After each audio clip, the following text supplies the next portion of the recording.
আসসালামু আলাইকুম ওয়া রাহমাতুল্লাহি ওয়া বারাকাতুহু। আমার নাম সাকিবুল হাসান, আমি ক্লাস 2 এ পড়ি। আপনাদের সম্মুখে একটি আবৃত্তি করি শোনো। লিচু চোর, কাজী নজরুল ইসলাম।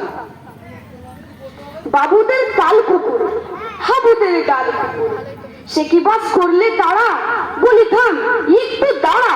পুকুরের ওই কাছে না লিচুর এক গাছ আছে না, হেথানা আসতে গিয়ে ইয়া বড় কাস্তে নিয়ে গাছে গিয়ে যেই চড়েছি, ছোট এক ডাল ধরেছি। ও বাবা মরাত করে পড়েছে সরাত চড়ে, পড়বে পর মালির ঘাড়ে, সে ছিল গাছের আড়ে। বেটা ভাই বড় নচ্ছার, ধুমাধুম গোটা দুচ্চার, দিলে খুব কিলো ঘুষি, একদম জোরসে চুষি। আমিও বাগিয়ে থাপড়, দেহাবার চাগিয়ে কাপড়, লাফিয়ে দিংলু দেয়াল, দেখি এক ভিটে শিয়াল। আরে দেখ শিয়াল কোথা, ভেলুটা দাঁড়িয়ে হোথা, দেখে যেই আটকে ওঠা, কুকুরে জুড়িয়ে ছোটা। আমি কই কম্ম কাবার, কুকুরেই করবে সাবার।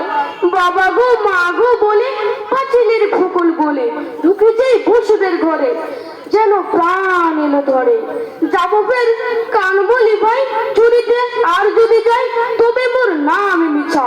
কুকুরের চামড়া খিচা, সে কি ভাই চাই রে ভুলা, মালির ওই